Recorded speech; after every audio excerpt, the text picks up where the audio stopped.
സഭാപ്രസംഗിയുടെ പുസ്തകം 11-ാമത്തെ അധ്യായം 6-ാമത്തെ വാക്യം. രാവിലെ നിന്റെ വിത്ത് വിതയ്ക്ക, വൈകുന്നേരത്ത് നിന്റെ കൈ ഇളച്ചിരിക്കരുത്. ഇതോ അതോ ഏത് സഫലമാകുമെന്നും രണ്ടും ഒരുപോലെ നന്നായിരിക്കുമോ എന്നും നീ അറിയുന്നില്ലല്ലോ. ദൈവത്തിന്റെ ഏറ്റവും അതിപരിശുദ്ധമായ നാമമഹത്വപ്പെടുമാറാകട്ടെ. 2025 ഡിസംബർ മാസം 7-ാം തീയതി ബൈബിൾ സൺഡേ ആയിട്ട് നാം ഒരുമിച്ച് കൊണ്ടാടുകയാണല്ലോ. ഈ അനുഗ്രഹിക്കപ്പെട്ട നിമിഷത്തിൽ കഴിഞ്ഞ വർഷകാലങ്ങളിൽ വേദപുസ്തകത്തിന്റെ മഹത്തായ ശുശ്രൂഷയിൽ ദൈവം പരിപാലിച്ച നന്മകളെ ഓർക്കാൻ, പ്രത്യേകിച്ച് ബൈബിൾ സൊസൈറ്റിയുടെ പ്രവർത്തനങ്ങളിലൂടെ നാളിതുവരെയും ദൈവത്തിന്റെ വചനം സകലിലേക്കും എത്തിച്ചേരുവാനായിട്ട് ഇടയാക്കിയ ദൈവത്തിന് നന്ദി പറയാൻ, തുടർന്നും ഈ ശുശ്രൂഷയുടെ കണ്ണികളാക്കി ഓരോ ജനങ്ങളെയും മാറ്റുവാനുമുള്ള വലിയൊരു ആഹ്വാനമാണ് ഈ ബൈബിൾ സൺഡേയിൽ നമ്മൾ ഒരുമിച്ചായിരിക്കുമ്പോൾ നടക്കുന്നത്. കഴിഞ്ഞ 221 വർഷക്കാലമായി ഈ ലോകത്തിൽ British and foreign Bible society എന്നുള്ള തലക്കെട്ടിൽ 1804 മാർച്ച് മാസം 7-ാം തീയതി ബൈബിൾ സൊസൈറ്റി ഇംഗ്ലണ്ടിൽ രൂപീകരിച്ച് നാളിതുവരെയും നാം മുൻപോട്ട് പോകുമ്പോൾ ദൈവം നടത്തിയ നന്മകൾ അനവധിയാണ്. ഈ ലോകത്തിലേക്കും തന്നെ ഏറ്റവും വലിയ ഒരു എക്യുമെനിക്കൽ പ്രസ്ഥാനമായിട്ട് ബൈബിൾ സൊസൈറ്റി ഇപ്പോഴും ഒരു മിഷൻ ഏജൻസി ആയിട്ട് തുടരുന്നു. ഈ പ്രവർത്തനങ്ങളിൽ ബൈബിൾ സൊസൈറ്റിക്ക് ശക്തമായ പിന്തുണ നൽകിക്കൊണ്ട് നാളിതുവരെയും CSI മധ്യകേരള മഹായിടവകയിലെ കാലാകാലങ്ങളിലുള്ള ബിഷപ്പുമാരും വൈദികരും ശുശ്രൂഷകരും എല്ലാവരും നൽകുന്ന കൈത്താങ്ങുകൾക്ക് ആദ്യമേ തന്നെ നന്ദി പറയുന്നു. ഏറ്റവും അഭിനന്ദനായ റൈറ്റ് ഓൺ ഡോക്ടർ മലയിൽ സാബു കോശി ചെറിയാൻ തിരുമേനിയോടും ഉള്ള പ്രത്യേകമായ നന്ദി ഈ തരുണത്തിൽ അറിയിക്കട്ടെ. ഈ കമ്മ്യൂണിക്കേഷൻ ഡിപ്പാർട്ട്മെന്റിനെയും ദൈവം അനുഗ്രഹിക്കട്ടെ എന്ന് പ്രാർത്ഥിക്കുന്നു.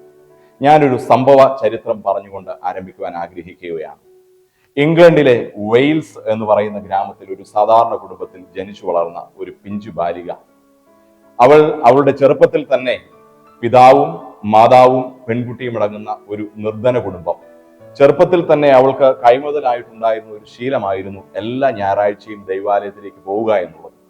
അങ്ങനെ തുടർച്ചയായി ദൈവാലയത്തിൽ പോകുന്ന ശീലവും ആരാധന കൂട്ടായ്മകളിൽ പങ്കെടുക്കുകയും ചെയ്യുന്ന ഒരു കുട്ടി.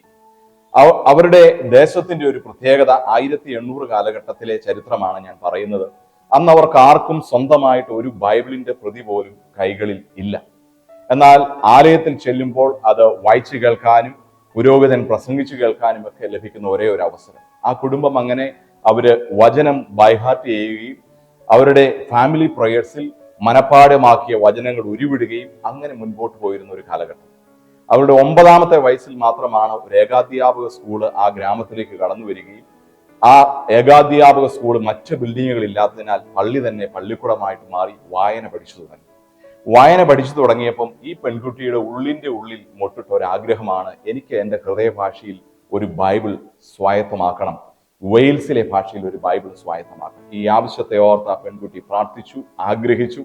ഞാൻ ചുരുക്കി പറഞ്ഞു കഴിഞ്ഞാൽ അവരുടെ 6 വർഷത്തെ അധ്വാനം, പഠനത്തോടൊപ്പം തന്നെ 6 വർഷം പല ജോലി വേലകൾ ചെയ്ത് സ്വരുക്കൂട്ടിയ സമ്പാദ്യം ഒരു കുടുക്കയിലാക്കി 6 വർഷങ്ങൾക്ക് ശേഷം അവളുടെ 15-ാമത്തെ വയസ്സിൽ 3 പേരടങ്ങുന്ന ഈ കുടുംബം കുടുക്ക പൊട്ടിച്ചു. പിതാവ് പറഞ്ഞു, മോളെ, ഇപ്പോൾ നിനക്കൊരു ബൈബിൾ വാങ്ങാനായിട്ടുള്ള പൈസയായി. ഇനി അന്ന് ബൈബിളിന് വളരെ ദൗർലഭ്യമാണ്. അവളുടെ ഗ്രാമത്തിലൊന്നും ഒരു ബൈബിളിന്റെ ഷോപ്പോ ബൈബിൾ കിട്ടാനുള്ള സാധ്യതയുമില്ല. അതിനെക്കുറിച്ച് അന്വേഷിച്ച് കണ്ടെത്തിയതിന്റെ ഫലമായിട്ട് അവളുടെ ഗ്രാമത്തിൽ നിന്ന് 40 കിലോമീറ്റർ അകലെയുള്ള ബാല എന്നുള്ള ഗ്രാമം വരെ ഈ പെൺകുട്ടി കാൽനടയായിട്ട് സഞ്ചരിച്ച് അനേക ദിനരാത്രങ്ങൾ എടുത്ത് റവറൻ തോമസ് ചാൾസ് എന്ന് പറയുന്ന പുരോഹിതന്റെ അടുക്കലെത്തുന്നു.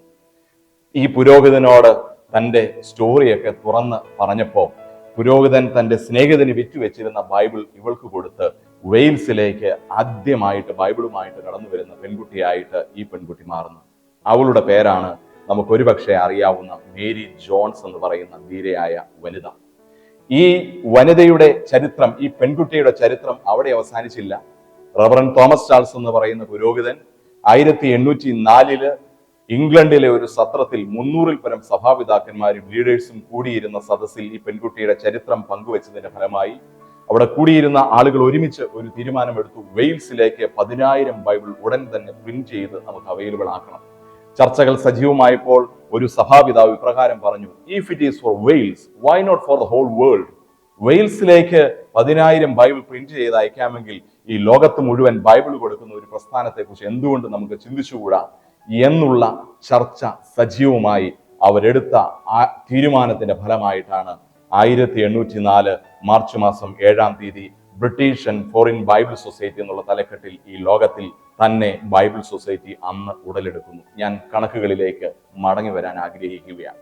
ഇന്ന് 221 വർഷം നമ്മൾ ഒരുമിച്ച് പിന്നിടുമ്പോൾ ഇന്ന് ബൈബിൾ സൊസൈറ്റിയുടെ ശുശ്രൂഷകളെ ഓർത്ത് ഈ ദിവസം നമ്മൾ സ്തോത്രം ചെയ്യുമ്പോൾ ദൈവത്തിന് നന്ദി പറയാനായിട്ടുള്ള കാര്യം, ഇന്ന് ഈ ലോകത്തിൽ ഏകദേശം 2021 ലാംഗ്വേജസ് സർവേ അനുസരിച്ച് 7391 ലാംഗ്വേജസ് ഉള്ളതിൽ അന്ന് ബൈബിൾ സൊസൈറ്റിയുടെ രൂപീകരണ സമയത്ത് ഏകദേശം 70 ഭാഷകളിലേക്ക് മാത്രമാണ് ദൈവത്തിന്റെ വചനം ട്രാൻസ്ലേഷൻ പൂർത്തീകരിച്ചിട്ടുണ്ടായിരുന്നത്.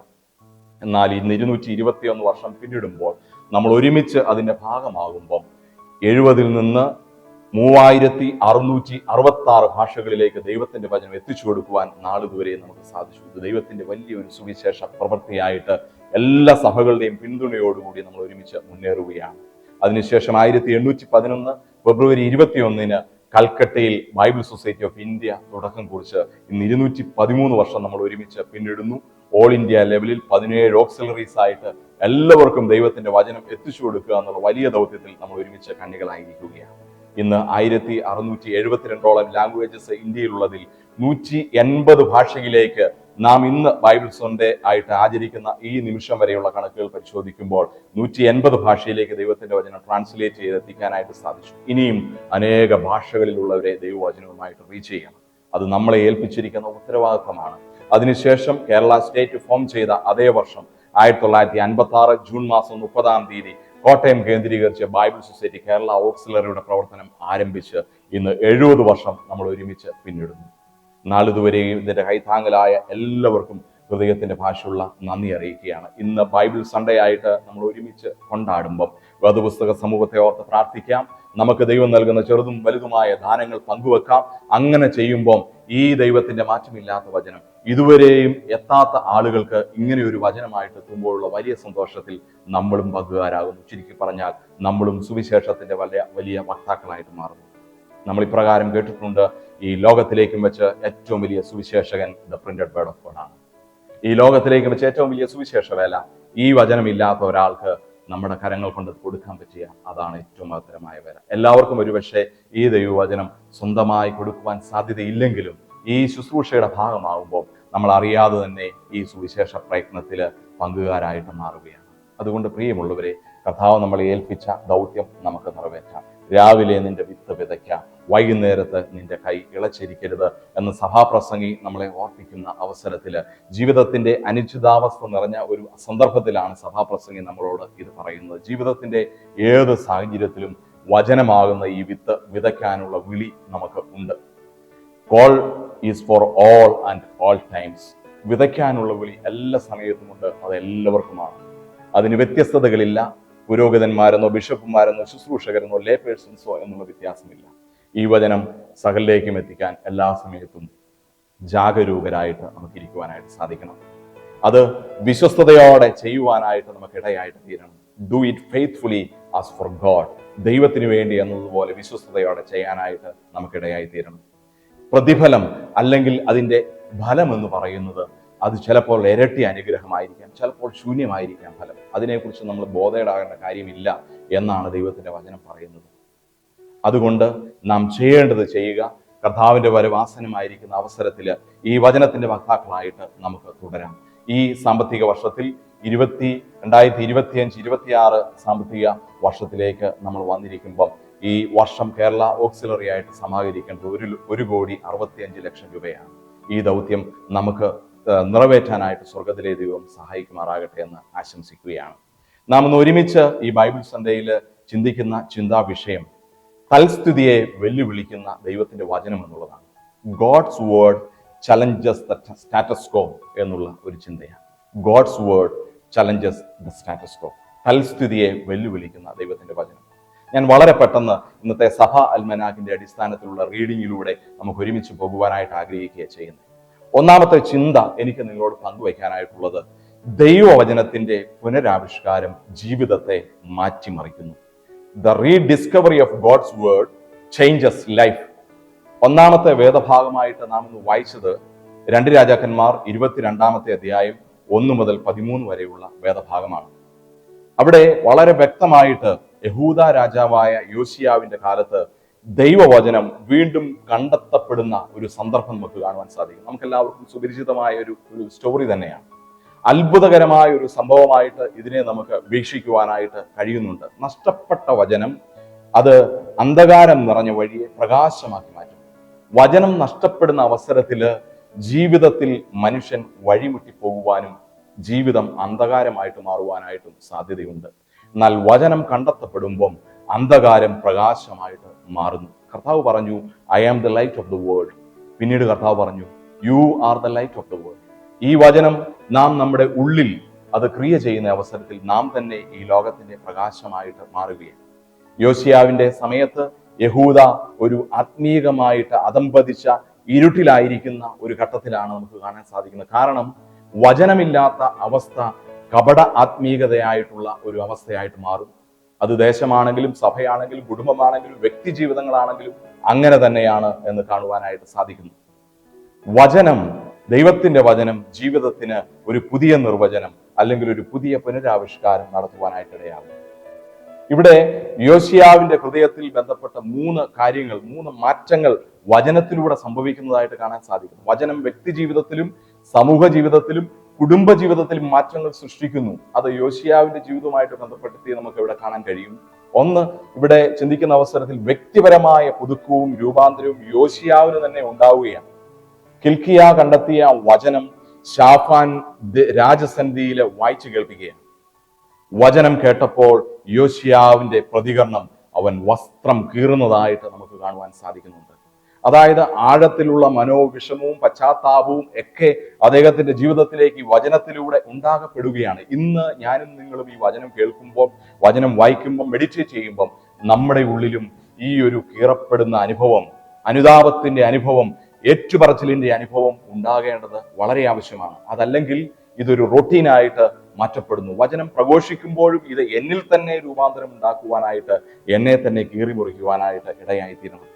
അങ്ങനെ വ്യക്തിപരമായ പുതുക്കവും രൂപാന്തരവും ഉണ്ടായപ്പോൾ രണ്ടാമത് അദ്ദേഹത്തിന്റെ ജീവിതത്തിൽ സംഭവിച്ച കാര്യം, ജനങ്ങളെ വചനത്തിലേക്ക് തിരിച്ചു കൊണ്ടുവരുന്ന ഒരു ആഹ്വാനം അദ്ദേഹം തന്നെ ചെയ്യുന്നതായിട്ട് നമുക്ക് കാണുവാനായിട്ട് കഴിയുന്നുണ്ട്. വചനത്തിന്റെ അർത്ഥം അദ്ദേഹത്തിന്റെ ജീവിതത്തിൽ മനസ്സിലാക്കാനായിട്ട് ഇടയായിത്തീർന്നപ്പോൾ ജനങ്ങളെയും കൂടെ അത് ഇൻഫ്ലുവൻസ് ചെയ്യിക്കുവാനായിട്ട് അദ്ദേഹത്തിന് കഴിയും. ഞാനും നിങ്ങളും ഒരു ലീഡറാണെങ്കിൽ നമ്മുടെ ജീവിതത്തിൽ വചനത്തിന് മാറ്റം ഉണ്ടാകുമ്പോൾ അത് ജനങ്ങളിലേക്കും പരിവർത്തനമായിട്ട് മാറുവാനായിട്ട് ഇടയായിട്ട് തീരണം.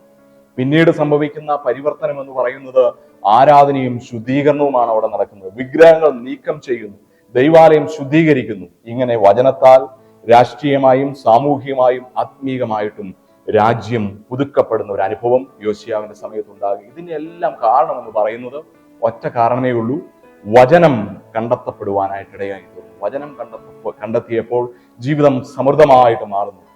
യോശിയാവിന്റെ കാലത്തെ പോലെ ഇന്ന് വചനം വീടുകളിൽ കിടക്കുകയാണ്. നമ്മൾ പ്ലാസ്റ്റിക് ബൈൻഡിട്ട, ഒരുപക്ഷെ പ്ലാസ്റ്റിക് പോലും പൊട്ടിക്കാത്ത അനേക ദൈവത്തിന്റെ വചനങ്ങൾ, ബൈബിളുകൾ നമ്മുടെ വീടുകളിലുണ്ട്. പണ്ടൊക്കെ ഒരു പ്രതി മാത്രമേ നമുക്ക് ഉള്ളായിരുന്നു, അതെല്ലാവരും വായിച്ച് മുഷിഞ്ഞ പേജുകളൊക്കെ ഉണ്ടായിരുന്ന അനേകം ബൈബിളുകളുണ്ട്. എന്നാൽ ഇന്ന് അത് വായിക്കപ്പെടുന്നുണ്ടോ? വചനം നമുക്ക് സമീപത്തായിട്ട് തന്നെ ഉണ്ട്, അത് ഹൃദയത്തിലേക്ക് ആഗിരണം ചെയ്യുവാനായിട്ട് നമുക്ക് പറ്റുന്നുണ്ടോ? വചനം വീണ്ടും കേൾക്കപ്പെടുമ്പോൾ ജീവിതം പുതുക്കപ്പെടുവാനായിട്ട് ഇടയായിത്തീരണം. കുടുംബം പുതുക്കപ്പെടുവാനായിട്ട് ഇടയായിത്തീരണം. സമൂഹത്തിന് മാറ്റമുണ്ടാകുവാൻ, സഭയ്ക്ക് മാറ്റമുണ്ടാകുവാനായിട്ട് ഇടയായിത്തീരണം. യോശിയാവിന്റെ ജീവിതത്തെ പോലെ ബൈബിൾ വീണ്ടും നമ്മുടെ കയ്യിൽ നിന്നും ഹൃദയത്തിലേക്കും, ഹൃദയത്തിൽ നിന്ന് ജീവിതത്തിലേക്കും എത്തേണ്ടത് വളരെ ആവശ്യമാണ്. അന്ധനായിട്ടുള്ള വ്യക്തിക്ക് ഒരിക്കൽ ഒരാൾ ഒരു വിളക്ക് സമ്മാനിച്ചു. അപ്പോൾ അത് രാത്രി സമയത്താണ്. അന്ധൻ പറഞ്ഞു, എനിക്ക് എപ്പോഴും അന്ധകാരം തന്നെയാണല്ലോ എൻ്റെ ജീവിതത്തിൽ, എനിക്കെന്തിനാണ് വിളക്ക്? അപ്പോൾ അത് കൊടുത്തയാൾ പറഞ്ഞു, നീ ഇത് കയ്യിൽ വെച്ചോ, നിന്റെ ദേഹത്ത് വന്ന് ആരും മുട്ടാതിരിക്കുവാനായിട്ട് ഇത് ഉപകരിക്കുമെന്ന് പറഞ്ഞു. അന്ധനായിട്ടുള്ള വ്യക്തി ഈ കത്തിച്ച വിളക്കുമായിട്ട് രാത്രിയിൽ ഇങ്ങനെ നടക്കുകയാണ്. രാത്രിയും പകലുമൊക്കെ അദ്ദേഹത്തിന് ഒരുപോലെ തന്നെയാണല്ലോ. അദ്ദേഹം ഇങ്ങനെ നടന്ന് കുറച്ചു ദൂരം നടന്നു കഴിഞ്ഞപ്പോൾ അദ്ദേഹത്തിന്റെ ദേഹത്ത് വന്ന് ആരോ ശക്തമായിട്ട് ഇടിക്കുവാനായിട്ട് ഇടയായിട്ടുണ്ട്. അദ്ദേഹം ചോദിച്ചു, വളരെ കോപിഷ്ഠനായിട്ട് ചോദിച്ചു, ആരാണ് എന്നെ ഇടിച്ചത്? ഞാൻ വിളക്ക് കത്തിച്ചു പിടിച്ചു കൊണ്ടുവരുന്നത് നിങ്ങൾ കണ്ടില്ലേ? അപ്പോൾ അദ്ദേഹത്തിന്റെ ദേഹത്ത് വന്ന് തട്ടിയ ആൾ ഇപ്രകാരം പറഞ്ഞു, ക്ഷമിക്കണം, അങ്ങയുടെ കയ്യിൽ ഉള്ള ദീപം അണഞ്ഞുപോയിരിക്കുകയാണ്. ഇത് നമ്മളെ ഓർപ്പിക്കുന്നത്, പ്രിയമുള്ളവരെ, നമ്മളുടെ ഹൃദയത്തിൽ ദൈവവചനത്തിന് സ്ഥാനം ഇല്ല എങ്കിൽ നമ്മൾ കിട്ടുപോയ വിളക്കിന് തുല്യമായിട്ട് തീരുകയാണ് ചെയ്യുന്നത്. വിളക്കുണ്ട്, പക്ഷേ ഒരുപക്ഷെ എണ്ണയില്ല. എണ്ണയുണ്ടെങ്കിലും ചിലപ്പോൾ ദീപം അണഞ്ഞു പോയിട്ടുണ്ടെങ്കിൽ നമുക്ക് പ്രകാശമായിരിക്കുവാനായിട്ട് കഴിയുകയില്ല. ദൈവവചനത്തിന്റെ പുനരാവിഷ്കാരം നാം ഒന്നാമത് ചിന്തിച്ചതുപോലെ അത് ജീവിതത്തെ മാറ്റണം. ആ മാറ്റം ഇന്ന് നമ്മുടെ ഇടയിൽ ആരംഭിക്കട്ടെ. നമുക്കത് നമ്മളുടെ കുട്ടികളിൽ നിന്നും കുടുംബത്തിൽ നിന്നും ആരംഭിക്കുവാനായിട്ട് ഇടയായി തീരട്ടെ. രണ്ടാമതായിട്ട്, ദൈവവചനം ആത്മീക യുദ്ധത്തിലെ ശക്തമായിട്ടുള്ള ആയുധം. രണ്ടാമത്തെ വേദഭാഗം അത് തന്നെയാണ് നമ്മളെ കാണിക്കുന്നത്. The word of God, the powerful weapon in spiritual warfare എന്ന് കാണാൻ സാധിക്കുന്നു. എബ്രായർക്ക് എഴുതിയ ലേഖനം 4-ാം അധ്യായം 12 മുതൽ 16 വരെയുള്ള വാക്യങ്ങൾ. ക്രിസ്ത്യാനിയുടെ ജീവിതം ശാന്തമായിട്ട് ഒഴുകുന്ന ഒരു അരുവിയായിട്ട് ഒരിക്കലും നമുക്ക് ചിന്തിക്കുവാനായിട്ട് കഴിയത്തില്ല. അതിന് ഒത്തിരി കോളിളക്കങ്ങൾ ഒക്കെ വന്നെന്നിരിക്കാം. ഒത്തിരി പ്രതികൂലങ്ങൾ നമ്മളെ ആഞ്ഞടിച്ചെന്നിരിക്കാം. ഈ പ്രതികൂലങ്ങളിൽ നമുക്ക് ശക്തമായിട്ട് മുന്നോട്ട് പോകുവാനായിട്ട്, ഈ പ്രലോഭനങ്ങളിൽ അതിനെ അതിജീവിക്കുവാനായിട്ട്, ഈ ഒഴുക്കിനെതിരെ നീന്തുവാൻ, സ്വിം അഗെയിൻസ്റ്റ് ദ കറന്റ്, അതിന് സാധ്യമാകണമെങ്കിൽ ഈ വചനം നമുക്ക് നെഞ്ചിലേറ്റുവാനായിട്ട് ഇടയായിത്തീരണം. ഇതാണ് ശക്തമേറിയ ആയുധം എന്ന് കാണുവാൻ കഴിയുന്നത്. അതുകൊണ്ടാണ് വചനത്തെ ഇരുവായ്ത്തലയുള്ള വാളിനോട് എബ്രായ ലേഖനകാരൻ ചിത്രീകരിച്ചിരിക്കുന്നതായിട്ട് നമുക്ക് കാണാൻ സാധിക്കുന്നത്. പണ്ടുകാലത്ത് സൈന്യത്തിനൊക്കെ വളരെ പ്രധാനപ്പെട്ട ആയുധമായിരുന്നു ഇരുവായ്ത്തല മൂർച്ചയുള്ള വാൾ എന്ന് കാണാൻ സാധിക്കും. അതിന് മൂർച്ച കൂട്ടുവാൻ വേണ്ടി അവർ വളരെ പണിപ്പെട്ട് ഒത്തിരി സമയം അതിനുവേണ്ടി സ്പെൻഡ് ചെയ്തിരുന്നതായിട്ട് കാണാൻ സാധിക്കും. അത് എവിടെയും തുളച്ചു ചെല്ലുവാനായിട്ട് അവർ ഉദ്ദേശിക്കുന്ന കാര്യം സാധിപ്പിച്ചെടുക്കുവാൻ സാധിക്കും. ഒരുപക്ഷെ അന്നത്തെ സൈന്യത്തിന് ഇന്നത്തെ ഒരു ആറ്റം ബോംബിന്റെ തുല്യമായിട്ടായിരുന്നു ഇരുവായ്ത്തലയുള്ള വാള് ഉപയോഗിച്ചിരുന്നത്. അതുകൊണ്ടായിരിക്കാം വേദപുസ്തകത്തില് വചനത്തെക്കുറിച്ച് പറയുമ്പം ഇരുവായ്ത്തലയുള്ള വാളിന് സമമാണ് എന്ന് രേഖപ്പെടുത്തിയിരിക്കുന്നത്. പ്രിയമുള്ളവരെ, ഈ ദൈവത്തിന്റെ വചനം നമ്മുടെ ഹൃദയങ്ങളെയും സന്ധിമജ്ജകളെയും ഒക്കെ തുളച്ചു കയറാനായിട്ട്, അതിന് രൂപാന്തരം വരുത്തുവാനായിട്ട്, നമ്മിൽ പാപബോധവും കുറ്റബോധവും ഒക്കെ ഉളവാക്കുവാനായിട്ട് സാധിക്കുന്നതോടൊപ്പം തന്നെ ഈ ലോകത്തെ പ്രതികൂലങ്ങളെ ആഞ്ഞടിക്കാനായിട്ടുള്ള ശക്തമായ ആയുധം ഒരു ദൈവപൈതലിന് ദൈവത്തിന്റെ വചനം തന്നെയാണ്. അതുകൊണ്ട് ഈ വചനത്തിൽ അടിസ്ഥാനം വിട്ടത് ഒന്നും ഒരു സ്ഥലത്തും താലടിയായിട്ട് പോകത്തില്ല. പാറമേൽ അടിസ്ഥാനം വിട്ട വീടിന് തുല്യമായിട്ട് പടുത്തുയർത്തപ്പെടുവാനായിട്ട് നമുക്ക് സാധിക്കുന്നത് നമ്മുടെ ജീവിതങ്ങളും നമ്മുടെ കുഞ്ഞുങ്ങളുടെ ജീവിതങ്ങളും കുടുംബവും സഭയും ഒക്കെ ഈ ദൈവവചനത്താൽ പണിയപ്പെടുമ്പോൾ മാത്രമാണ്. Unchanging word of God in this changing world. ഈ അടുത്ത കാലത്ത് നമ്മൾ സോഷ്യൽ മീഡിയയിൽ ഒത്തിരിയധികം വൈറലായിട്ടുള്ള ഒരു സ്റ്റേറ്റ്മെന്റ് അല്ലെങ്കിൽ ഒരു ദൈവത്തിന്റെ വചനം ഞാൻ നിങ്ങൾക്ക് വേണ്ടി വായിക്കാൻ ആഗ്രഹിക്കുക. അത് ഇതാണ്. പുറപ്പാട് പുസ്തകം 14-ാമത്തെ അധ്യായം 14-ാമത്തെ വാക്യം. Stand still, the Lord will fight for you. യഹോവ നിങ്ങൾക്ക് വേണ്ടി യുദ്ധം ചെയ്യും, നിങ്ങൾ മിണ്ടാതിരിപ്പിൻ എന്ന് പറഞ്ഞു. ഇത് ഒരു പുൽപ്പിറ്റിൽ നിന്നോ ഒരു പള്ളിയിൽ നിന്നോ കേട്ട ഒരു മെസ്സേജ് ആയിട്ട് നമുക്കിതിനെ കാണുവാനായിട്ട് കഴിയുന്നില്ല. മറിച്ച് ഇതൊരു ക്രിക്കറ്റ് ഗ്രൗണ്ടിൽ നിന്നാണ് കേട്ടത് എന്ന് കാണുവാനായിട്ട് സാധിക്കുന്നു. ഇത് പറഞ്ഞത് 24 വയസ്സുള്ള ഒരു പെൺകുട്ടിയും ആണ് എന്ന് മനസ്സിലാക്കാൻ സാധിക്കും. ജമീമ റോഡ്രിഗസ് എന്ന് പറയുന്ന പെൺകുട്ടിയുടെ വാക്കാണ്. തന്റെ ജീവിതത്തിൽ ദൈവം അനുഗ്രഹങ്ങളും വിജയങ്ങളും നൽകിയപ്പോൾ ആ വിക്ടറിയുടെ ആ പൂർണ്ണമായിട്ടുള്ള ആ കുതിപ്പിൽ നിന്നുകൊണ്ട് അവൾ ഇപ്രകാരം പറഞ്ഞു. അവളുടെ ട്രോഫി പൊക്കിപ്പിടിച്ചുകൊണ്ട് നമ്മൾ എല്ലാവരും കണ്ട ഒരു ഷോർട്ട് വീഡിയോ ആണിത്. അവൾ ഇപ്രകാരമാണ് പറഞ്ഞത്, ഞാനത് പറയട്ടെ. First of all, I want to thank my Lord and Saviour Jesus Christ. Without him I won't be here. All glory to God, God alone. പ്രശസ്തിയും ജനപ്രീതിയും പലപ്പോഴും വിശ്വാസത്തെ മിണ്ടാതാക്കുകയും തളർത്തുകളയുകയും ചെയ്യുന്ന ഒരു ലോകത്തിലാണ് ഈ പെൺകുട്ടി വിശ്വാസത്തിന്റെ ഒരു സാക്ഷ്യ പ്രഖ്യാപനം നടത്തുന്നത്. എന്തുകൊണ്ട് അവൾക്ക് ഇതിന് സാധ്യമായി തീർന്നുവെന്ന് ആ പെൺകുട്ടിയുടെ ചരിത്രം നമ്മൾ ഒരുപക്ഷെ കേട്ടിട്ടുള്ളതായിരിക്കാം. ഈ കോണ്ടസ്റ്റിൽ ഞാനത് പറയാനായിട്ട് ആഗ്രഹിക്കുകയാണ്. അവളുടെ പിതാവ് ഒരു ക്രിക്കറ്ററും അതോടൊപ്പം തന്നെ ഒരു ഇവാഞ്ചലിസ്റ്റും ആയിരുന്നു എന്നാണ് നമുക്ക് മനസ്സിലാക്കാൻ സാധിക്കുന്നത്. ആ പിതാവ് അവളുടെ ഓരോ നിമിഷവും പറഞ്ഞ് വളർത്തിക്കൊണ്ടിരുന്ന ഒരു കാര്യം ഇപ്രകാരമാണ്: before every match pray, success is temporary but faith is eternal എന്ന് ആ പെൺകുട്ടിയെ പറഞ്ഞു പഠിപ്പിക്കാനായിട്ട് സാധിച്ചു. ബാറ്റും ബോളും മാത്രമല്ല ചെറുപ്പത്തിലെ ആ പെൺകുട്ടിക്ക് ആ പിതാവ് നൽകാനായിട്ട് ഇടയായി തീർന്നത്. പ്രകാരമാണ് ആ പിതാവിനെ കുറിച്ച് പറയുമ്പോൾ മനസ്സിലാക്കാൻ സാധിക്കുന്നത്. ഈ ദൈവത്തിന്റെ മാറ്റമില്ലാത്ത വചനവും ചെറുപ്പത്തിലെ തന്നെ കൊഴുത്ത് വളർത്താനായിട്ട് ഇടയായി. അവർ പ്രാർത്ഥിച്ചതിന്റെ പേരിൽ പലതരത്തിലുള്ള വെല്ലുവിളികൾ ആ പെൺകുട്ടിക്ക് നേരിടേണ്ടതായിട്ട് വന്നു. ഒരുപക്ഷെ നമ്മളതൊക്കെ കേട്ടിട്ടുള്ളതായിരിക്കാം, ഞാൻ എക്സ്പ്ലെയിൻ ചെയ്യാനായിട്ട് ആഗ്രഹിക്കുന്നില്ല. ഇതിന് കാരണമായത് കോടാനുകോടി ജനത്തോട് ഈ കർത്താവിനെ ഉയർത്തിപ്പിടിക്കാൻ ആ ക്രിക്കറ്റ് ഗ്രൗണ്ടിൽ നിന്നുകൊണ്ട് ഈ പെൺകുട്ടിക്കിടയായത് ഈ ദൈവത്തിന്റെ വചനം അവളുടെ ഉള്ളിന്റെ ഉള്ളിൽ അവളുടെ പിതാവ് നൽകിയ ദൈവത്തിന്റെ വചനം ക്രിയ ചെയ്തതുകൊണ്ടാണ്. പ്രിയമുള്ളവരെ, ഈ ലോകത്തെ എല്ലാ പ്രതികൂലങ്ങളോടും എതിർത്ത് നിൽക്കുവാനുള്ള ശക്തമായ ആയുധം ദൈവത്തിന്റെ വചനമാണ്. When human efforts ends, divine intervention begins എന്ന് നമ്മൾ കേട്ടിട്ടുണ്ട്. മനുഷ്യശക്തി തീർന്നിടത്താണ് ദൈവത്തിന്റെ കരങ്ങൾ പ്രവർത്തിക്കുന്നത്. നാം ജസ്റ്റ് നിന്നുകൊടുത്താൽ മാത്രം മതി, ദൈവം പ്രവർത്തിച്ചുകൊള്ളൂ. അതുകൊണ്ട് പ്രിയമുള്ളവരെ, നമ്മളുടെ ജീവിതവും ഈ വചനത്തിൽ വേരൂന്നിയതായിരിക്കുവാനായിട്ട് കർത്താവിന്റെ വചനം നമ്മളെ ഓർപ്പിക്കുക. ഏറ്റവും അവസാനമായിട്ട് മൂന്നാമതായിട്ട് എനിക്ക് നിങ്ങളോട് പങ്കുവയ്ക്കാനുള്ളത്, മൂന്നാമത്തെ ചിന്ത, ദൈവവചനം ജ്ഞാനത്തിന്റെ അടിസ്ഥാനമാണ്. Word of God is the foundation of true wisdom. യഥാർത്ഥമായ ജ്ഞാനത്തിന്റെ ഉറവിടം എനിക്കും നിങ്ങൾക്കും ദൈവം തന്നിരിക്കുന്ന ഈ ദൈവവചനമാണ്. സങ്കീർത്തനം 119 അത് നമ്മൾ നോക്കുമ്പോൾ ദൈവവചനത്തിന്റെ വ്യത്യസ്ത ഗുണങ്ങളെ കുറിച്ച് പ്രതിപാദിക്കുന്ന ഒരു സങ്കീർത്തനം തന്നെയാണ്. ഇവിടെ നമുക്ക് കാണാനായിട്ട് മനസ്സിലാക്കാൻ പറ്റുന്നത്, knowledge is from the world and but the wisdom is from above എന്ന് നമ്മൾ കേട്ടിട്ടുണ്ട്. അറിവ് ഈ ലോകം തരുന്നതാണ്. പുസ്തകങ്ങൾ വായിച്ചും സ്കൂളിൽ പോയും കോളേജുകളിലൊക്കെ പോയി നമുക്ക് പഠിക്കാനായിട്ട് പറ്റും. എന്നാൽ തിരിച്ചറിവ് അല്ലെങ്കിൽ ജ്ഞാനം, വിവേകം എന്ന് പറയുന്നത് it is from above and it is from this word of God. ഈ ദൈവത്തിന്റെ വചനം നൽകുന്നതാണ്. ഇത് രണ്ടും കൂടെ ചേരുമ്പോൾ മാത്രമേ ഒരുവന് യഥാർത്ഥ ഒരു മനുഷ്യനായിട്ട് തീരുവാനായിട്ട് കഴിയുകയുള്ളൂ. ഇത് ഇന്നത്തെ കാലഘട്ടത്തിന്റെ ആവശ്യമായിട്ട് നമുക്ക് കാണാൻ സാധിക്കും. ഇന്ന് ലോകം ഒത്തിരിയധികം പുരോഗതി സംഭവിച്ചിട്ടുണ്ട്. ആർട്ടിഫിഷ്യൽ ഇന്റലിജൻസിന്റെ ഒക്കെ അതിപ്രസരം ഇന്ന് ലോകത്തിലുണ്ട്. അതുകൊണ്ട് ഒരുപക്ഷെ നമ്മുടെ കുഞ്ഞുങ്ങൾക്കും യങ്സ്റ്റേഴ്സും ഒക്കെ ചിന്തിക്കുന്ന ഒരു കാര്യമുണ്ട്, ദൈവമില്ലാതെ തന്നെയും എന്തിനേയും നേടിയെടുക്കാമെന്നൊരു ചിന്ത ദൈവത്തെ പാന്തവൽക്കരിക്കുന്ന ഒരു സമൂഹത്തിൽ നമ്മളായി തീർന്നിട്ടുണ്ട്. അതിന്റെ മധ്യത്തിൽ അറിവുണ്ടെങ്കിലും തിരിച്ചറിവില്ല എന്നുള്ള ഒരു രീതിയിലേക്ക് സമൂഹം എത്തിയിരിക്കുന്നു. വിവരമുണ്ടെങ്കിലും വിവേകമില്ല എന്നുള്ള ഒരു തലത്തിലേക്ക് മനുഷ്യർ എത്തിച്ചേർന്നിരിക്കുകയാണ്.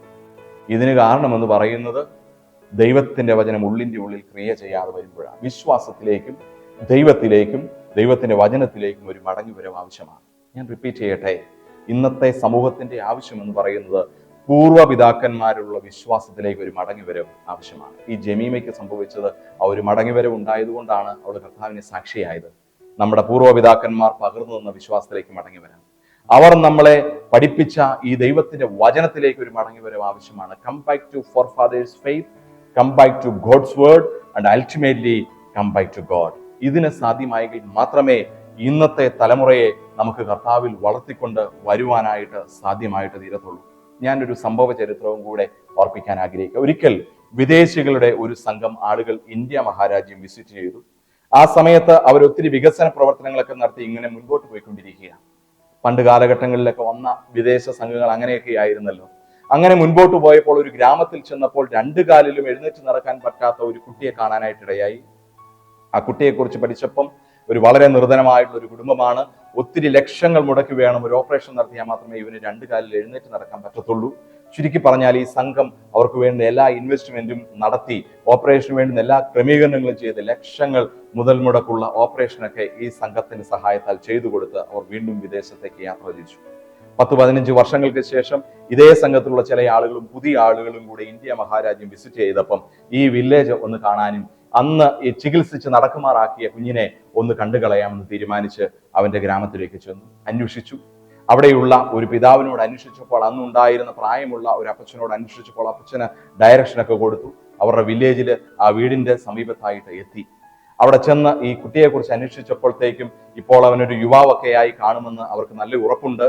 അന്വേഷിച്ചു കഴിഞ്ഞപ്പോൾ അവർക്ക് കിട്ടിയ മറുപടി ഇപ്രകാരമായിരുന്നു: അവൻ ഇവിടെ ഇല്ല, അവൻ ഇപ്പോൾ ജയിലിലാണ്. അടുത്ത ചോദ്യം ഈ സംഘത്തലവൻ ഇപ്രകാരം ചോദിച്ചു: എന്താണ് അവന് പറ്റിയത്? നല്ലൊരു കുടുംബമായിരുന്നുവല്ലോ, എന്താണ് അവന് പറ്റിയത്? അപ്പോൾ ലഭിച്ച മറുപടി അത് ഇരുട്ടത്ത് ഒരു വലിയ പ്രഹരമേറ്റതുപോലെ ആയിരുന്നു. ആ പിതാവ് ഇപ്രകാരമാണ് അവരോട് പറഞ്ഞത്: നിങ്ങൾ അവന് കാലുകൾ നൽകി, നടക്കേണ്ടുന്ന പാത ഏതാണ് എന്ന് കാണിച്ചു കൊടുത്തില്ല. നിങ്ങൾ അവന് കാലുകൾ നൽകി, നടക്കേണ്ടുന്ന പാത ഏതാണെന്ന് കാണിച്ചു കൊടുത്തില്ല. ഇന്നത്തെ വിദ്യാഭ്യാസ സമ്പ്രദായവും ഒരുപക്ഷെ ഇപ്രകാരമാണ് എന്ന് പറയുന്നതിൽ ഒട്ടും തെറ്റില്ല എന്നാണ് എനിക്ക് തോന്നുന്നത്. ക്രിസ്ത്യൻ എഡ്യൂക്കേഷൻ സബ്സ്റ്റിറ്റ്യൂട്ട് ചെയ്തുകൊണ്ട് ഇന്ന് സെക്യുലർ എഡ്യൂക്കേഷന് കൂടുതൽ പ്രാധാന്യം കൊടുക്കുന്ന ഒരു ലോകം. റോബർട്ട് റൈസ് സൺഡേ സ്കൂൾ പ്രസ്ഥാനം ആരംഭിച്ചതിന്റെ കാരണമൊക്കെ നമുക്കറിയാവുന്നതാണ്. തിന്മ ശക്തികൾക്ക് നിവാരണമുണ്ട്, ശ്രമം കുഞ്ഞുങ്ങളിൽ തുടങ്ങണമെന്നുള്ളതായിരുന്നു അദ്ദേഹത്തിന്റെ മോട്ടോ. പ്രിയമുള്ളവരെ, കുഞ്ഞുങ്ങളിൽ തുടരാൻ പറ്റിയില്ല എങ്കിൽ കുഞ്ഞുങ്ങൾക്ക് ചെറുപ്പത്തിലെ തന്നെ ബാലൻ നടക്കേണ്ടുന്ന വഴിയിൽ അവനെ അഭ്യസിപ്പിക്കുക. അവൻ വൃദ്ധനായാലും അത് വിട്ട് മാറുകയില്ല. ഈ ദൈവിക ജ്ഞാനം ഈ ദൈവത്തിന്റെ വചനത്തിൽ കൂടെ മാത്രമേ കുഞ്ഞുങ്ങൾക്ക് കൊടുക്കാൻ പറ്റത്തുള്ളൂ. ദൈവത്തിന്റെ വചനത്തിനും സൺഡേ ക്ലാസ്സുകൾക്കും കൂട്ടായ്മകൾക്കും ആരാധനകൾക്കുമൊക്കെ പ്രമുഖ സ്ഥാനം കൊടുത്ത് വളർത്തപ്പെട്ടാൽ അങ്ങനെയുള്ള കുഞ്ഞുങ്ങൾ ഒരു സ്ഥലത്തും പിന്നിലായി പോകത്തില്ല എന്ന് ഞാൻ എൻ്റെ വ്യക്തിപരമായ അനുഭവത്തിലും കൂടെ സാക്ഷി നിർത്തി നിങ്ങളോട് പറയുക. ഉന്നതമായ വിദ്യാഭ്യാസം നമുക്ക് കൊടുക്കാൻ പറ്റിയെന്നിരിക്കാം, എന്നാൽ അതോടൊപ്പം ഈ ദൈവവചനം കൊടുക്കാൻ പറ്റുന്നില്ലെങ്കിൽ കുഞ്ഞുങ്ങളുടെ ഭാവി ഒരുപക്ഷെ വട്ടപൂജ്യമായിട്ട് ഇരുളടഞ്ഞതായിട്ട് തീരുവാനായിട്ട് സാധ്യതയുണ്ട്. ഇവിടെ പ്രിയമുള്ളവരെ, ആവർത്തന പുസ്തകത്തിൽ ആവർത്തിച്ച് പറയുന്ന ഒരു കാര്യമുണ്ട്. ഇന്ന് ഞാൻ നിന്നോട് കൽപ്പിക്കുന്ന ഈ വചനങ്ങൾ നിന്റെ ഹൃദയത്തിൽ ഇരിക്കണം. നീ അവയെ നിന്റെ മക്കൾക്ക് ഉപദേശിച്ചു കൊടുക്കണം. നീ വീട്ടിലിരിക്കുമ്പോഴും വഴി നടക്കുമ്പോഴും കിടക്കുമ്പോഴും എഴുന്നേൽക്കുമ്പോഴും എല്ലാം അവയെക്കുറിച്ച് സംസാരിക്കുകയും വേണം. ആവർത്തനം 6:7 മുതൽ 9 വരെയുള്ള വാക്യങ്ങളാണ്. അതിനുശേഷം 11-ാമത്തെ അധ്യായത്തിലേക്ക് പറയുമ്പം ദൈവം തന്നെ പറയുന്നുണ്ട്, 2 ഓപ്ഷൻസ് നമുക്ക് നൽകിയിരിക്കുക. ഈ ദൈവവചനം അനുസരിച്ചാൽ അനുഗ്രഹവും, അതല്ല എങ്കിൽ ശാപവും നിങ്ങളുടെ ജീവിതത്തിൽ വരും. ഇത് നമ്മുടെ ഓപ്ഷൻസ് ആണ്. We are living in a world of options. ഈ ഓപ്ഷൻസിന്റെ കാലഘട്ടത്തിൽ ഈ ദൈവവചനത്തിന്റെ പ്രാധാന്യം തിരിച്ചറിയാനും അത് തിരഞ്ഞെടുക്കാനും പറ്റണം. അതല്ല എങ്കിൽ ആവർത്തനം 28:1 മുതൽ താഴോട്ട് വായിക്കുമ്പം 1 മുതൽ 14 വരെയുള്ള വാക്യങ്ങൾ വായിക്കുമ്പോൾ ഒരു മനുഷ്യന് ദൈവത്തിന്റെ വചനപ്രകാരം അനുസരിച്ച് നടക്കുമ്പോൾ അനുഗ്രഹങ്ങളെ കുറിച്ച് അവിടെ പറയുന്നത്. 14-ാമത്തെ വാക്യത്തിൽ അവസാനമായിട്ട് പറയുന്നുണ്ട്, പല കാര്യങ്ങൾ പറയുന്നു. നീയും നിന്റെ കുടുംബവും നിന്റെ ഗർഭഫലവും കൃഷിഫലവും ഒക്കെ അനുഗ്രഹിക്കപ്പെടുമെന്ന് പറഞ്ഞതിന് ശേഷം ഞാൻ നിന്നെ വാലല്ല തലയാക്കി മാറ്റും, നീ ഉയർച്ച തന്നെ പ്രാപിക്കും, താഴ്ച പ്രാപിക്കില്ല. ഇതെല്ലാം പറഞ്ഞതിന് ശേഷം ഒറ്റ കണ്ടീഷനാണ് 14-ാമത്തെ വാക്യം പറയുന്നത്, ഈ വചനം വിട്ട് നീ ഇടത്തോട്ടോ വലത്തോട്ടോ മാറരുത്. അങ്ങനെ മാറിയാൽ 15 മുതൽ നിനക്ക് ലഭിക്കുന്ന വന്നു ഭവിക്കുന്ന ശാപത്തെക്കുറിച്ച് അവിടെ നമുക്ക് കാണുവാനായിട്ടിടയായി. പ്രിയമുള്ളവരെ, come back to the word of God. ദൈവവചനത്തിലേക്ക് മടങ്ങി വരുവാൻ സാധിക്കട്ടെ. ഞാൻ എൻ്റെ വാക്കുകളെ ഇവിടെ അവസാനിപ്പിക്കുമ്പോൾ ഇവിടെ നമ്മൾ ചിന്തിക്കുവാനായിട്ടിടയായത് യോശിയാവിൻ്റെ ജീവിതത്തിലും അതുപോലെ തന്നെ അവനെ ചുറ്റിപ്പെട്ട അവൻ്റെ സമൂഹത്തിലും ജനങ്ങളുടെ ഇടയിലും സമൂഹത്തിനാകമാനമുണ്ടായ ഒരു മാറ്റം, അത് വചനം കണ്ടെത്തപ്പെടുവാനായിട്ടും വചനം അവരെ കീറി മുറിക്കപ്പെടുവാനായിട്ടും ഇടയായപ്പോൾ ഒരു മാറ്റമാണ്. ഈ ബൈബിൾ സൺഡേയിൽ ആ ഒരു മാറ്റം എന്നിലും എൻ്റെ കുടുംബത്തിലും എൻ്റെ സഭയിലും എൻ്റെ സമൂഹത്തിലും വരുത്താനായിട്ട് എനിക്ക് സാധിക്കട്ടെ എന്ന് നമുക്ക് ഓരോരുത്തർക്കും പ്രാർത്ഥിക്കാനായിട്ടിടയായിട്ടുണ്ട്. അത് വചനത്തിൻ്റെ രൂപാന്തരം നമ്മിലൂടെ ആരംഭിച്ച് സമൂഹത്തിലേക്കും ജനങ്ങളിലേക്കുമുള്ള ഒരു നദിയായിട്ട് ഒഴുകുമ്പോഴുള്ള മാറ്റമാണ്. പിന്നീട് നമ്മൾ ചിന്തിച്ചത് ക്രിസ്തീയ ജീവിതമാകുന്ന യുദ്ധക്കളത്തിൽ വചനമാകുന്ന ശക്തമേറിയ ഇരുവായ്ത്തല മൂർച്ചയുള്ള വാളാകുന്ന ഈ വചനം ഏറ്റെടുത്തുകൊണ്ട് മുന്നേറാൻ സാധിക്കണം. ഈ ലോകത്തുള്ളതെല്ലാം മാറും, മാറ്റമില്ലാത്തത് ഈ ദൈവത്തിന്റെ വചനം മാത്രമാണ്. അത് ദൈവവുമാണ്.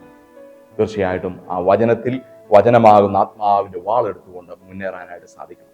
നമ്മൾ അവസാനമായിട്ട് ചിന്തിച്ചത് വചനത്തിൽ അടിസ്ഥാനമിട്ടാൽ അതാണ് നമ്മുടെ ജീവിതത്തിന്റെ അനുഗ്രഹം.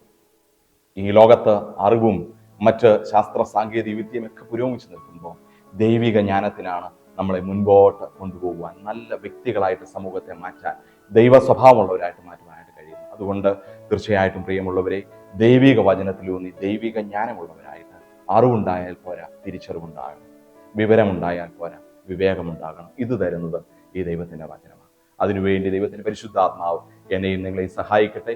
ഈ വചനങ്ങളാൽ ദൈവം നമ്മളെ അനുഗ്രഹിക്കട്ടെ. കേട്ട വചനത്തിന്റെ മുമ്പിൽ ഒരു നിമിഷം നമുക്ക് തലകളെ വണക്കാം, പ്രാർത്ഥിക്കാം. പരിശുദ്ധനായ ഞങ്ങളുടെ വാഴ്ത്തപ്പെട്ട നല്ല ദൈവമേ, ഈ അനുഗ്രഹിക്കപ്പെട്ട നല്ല നിമിഷങ്ങൾക്കായിട്ട് നന്ദിയോടെ സ്തോത്രം. വചനമടിയങ്ങളുടെ സമീപത്ത് തന്നെ ഉണ്ടല്ലോ, എന്നാൽ പലപ്പോഴും അത് നഷ്ടപ്പെട്ടതുപോലെ, യോശിയാവിന്റെ സമയത്തെ പോലെ അത് നഷ്ടപ്പെട്ടതുപോലെയുള്ള അവസ്ഥയാണല്ലോ. നഷ്ടപ്പെട്ടതിനെ തിരികെ റീഗെയിൻ ചെയ്യാനായിട്ടും അത് വായിക്കുക മാത്രമല്ല, അത് ഹൃദയത്തിൽ കർത്താവ് ഉരുവാക്കപ്പെടാനും ഹൃദയത്തിൽ ക്രിയ ചെയ്യാനും ഈ ലോകത്തിൽ വചനമാകുന്ന സാക്ഷ്യമാകുവാനായിട്ടും കർത്താവ് നിങ്ങളെ സഹായിക്കണമേ. അനേകം വെല്ലുവിളികളും പ്രതികൂലങ്ങളും നിറഞ്ഞ ഒരു യുദ്ധക്കളത്തിൽ അടിയങ്ങളായിരിക്കുമ്പോൾ വചനമാകുന്ന ആത്മാവിന്റെ വാൾ എടുത്തുകൊണ്ട് ഈ ലോകത്ത് ഒഴുക്കിനെതിരെ നീന്തുവാനായുള്ള കൃപയും അടിയങ്ങൾക്ക് നൽകണമേ എന്ന് പ്രാർത്ഥിക്കുന്നു കർത്താവേ. ദൈവത്തിന്റെ പരിശുദ്ധാത്മാവിന്റെ കൃപയുള്ളപ്പോൾ മാത്രമാണല്ലോ അതിന് സാധ്യമായി തീരുന്നത്. ഈ വേദപുസ്തക ഞായറാഴ്ചയിൽ കർത്താവിന്റെ വചനം അടിയങ്ങളുടെ ഹൃദയത്തിൽ ക്രിയ ചെയ്യുവാനും ഈ വചനമാകുന്ന വാൾ എടുത്തുകൊണ്ട് വചനത്തിന്റെ സാക്ഷിയാകാനും അതിലൂടെ ദൈവിക ജ്ഞാനമുള്ളവരായിട്ട് കർത്താവെ മറ്റുള്ളവരെയും ആ ദൈവിക വചനത്തിലേക്ക് ജീവിതത്തിലൂടെ നേടിയെടുക്കുന്നവരായിരിക്കുവാനായിട്ട് ജീവിതം തന്നെ ഒരു സുവിശേഷമാക്കി മാറ്റാനും സഹായിക്കണം. യേശു മിശിഹാ മൂലം പ്രാർത്ഥിക്കുന്നത് ദയതോട് കേൾക്കണമേ.